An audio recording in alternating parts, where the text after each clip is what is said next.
Hey, once again, this is Jerry B from SounDoctrine.com. Our webisode is brought to you by Vocal. Vocal is the only beverage designed to soothe, refresh, and restore your voice.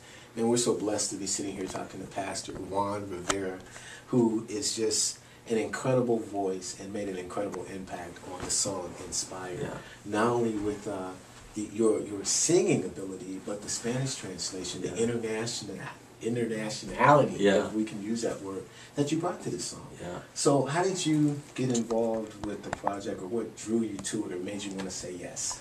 Well, obviously connection with you, Jerry, knowing you for quite some time and knowing the excellence that in spirit and music that you guys produce, knowing the inspiration of the song, being a man that you and I both know pretty close, Corney McKnight, an amazing guy. That made it pretty easy. Besides the fact of an incredible project like this and being able to add something to it and be a part of something that's multicultural and different people. But like anything, relationships are what's key. And so that's what connected me to the project, and it just so happened that it was a really, really great one. So. Well, that's great. I mean, we really appreciate your voice. Now, what I hear, understand, and I think we've had some conversations before, is that you don't only sing, but you play instruments as well. Is that correct? Well, yeah, growing up in the Spanish church, it was that kind of culture and atmosphere where, the congregation could just bring out instruments. And I grew up playing Latin percussion instruments in the church, cut my teeth there, and there's nothing like, learning to play by ear and just getting that in you. And so Latin percussion is messed around with some of those things, and played in the band in school and stuff. Right? So I love music. So yeah. Wow. And you're a jazz buff as well. Yeah, like jazz. There's nothing like good jazz, smooth jazz. Jazz funk. Just a great genre of music. That's love awesome. it. That's awesome. And I was saying in a previous webisode is that you introduced us to, or hooked us up with Angel Lopez, Pastor Lopez, and we'll be interviewing him. He's going to do his own episode. But he came at the last minute, 24 hours. Wow. We asked, would you lay this guitar down? And he nailed it just like that. Great. So I want to thank you for that. that. You're welcome. Yeah, that's great. So tell me, we know that you're a pastor, lead pastor at New Life in Poland, Ohio. That's where we are right now. Yeah. In your lovely office. Yeah. Tell me, what your vision is for the future. What has God placed on your heart to fulfill? Well, it's interesting because I'm lead pastor here at New Life. It's a growing congregation, both in spirit and numerically, and we want to give God glory for that. But what's interesting is God never called me to pastor a church. Never, and yet has He called me to pastor a church. Why am I here? Well, because He called me here. My heart is not to necessarily just pastor a church, but to really just raise up an army of God lovers and revivalists that'll just take the gospel around the world. And so, more than just pastoring a church, I believe God called us to pastor a region, and really just send out radical disciples of Jesus Christ. So we're here at New Life, enjoying every minute of it, and so that's what we're here doing. We our purpose is to experience God, empower people, and impact your world. We feel like God is a real God. He's alive. George Barna did a study, and he found that 73% of people that go to church, regular attenders, said that they've never experienced the presence of God in their church. And we just feel like that's illegal. That should not be. And so we want to give people an encounter with God because He's real.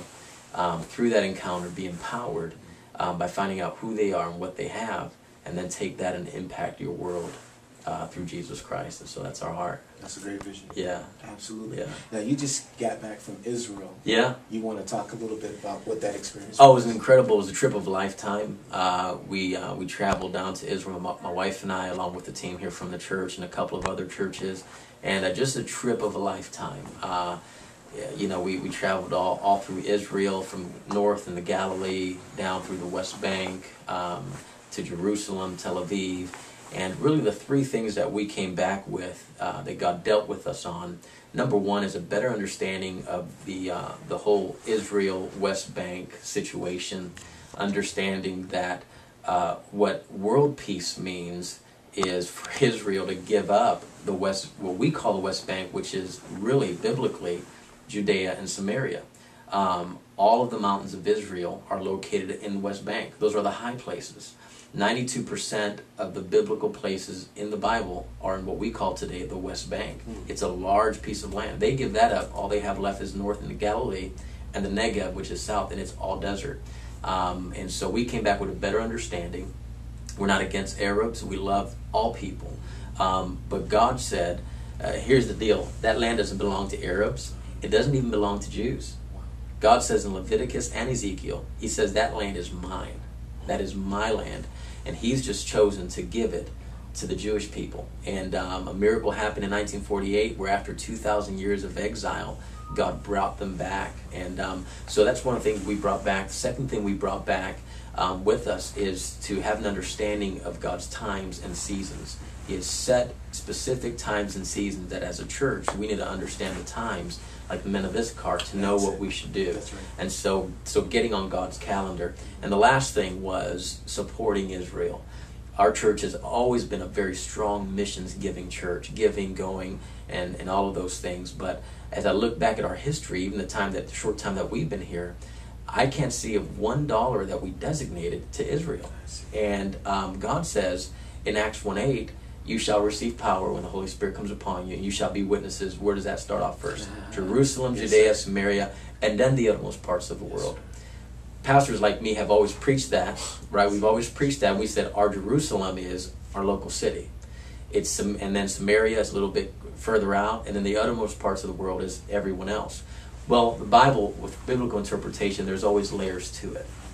But I believe that God's first intention in that verse was, what if he literally meant Jerusalem, Judea, and Samaria? What if he literally meant to the church, listen, the Holy Spirit is going to come upon you so that this gospel can go to the Jew first and then to the Gentile nations. And so we've got to better understand that we must sow into Israel. God says, if you bless my people, I will bless those that bless you.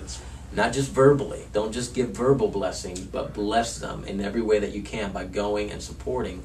Then I will bless you. And I believe that that's the tipping point for breakthrough in our church. As we come to that understanding, we're going to sow into Israel.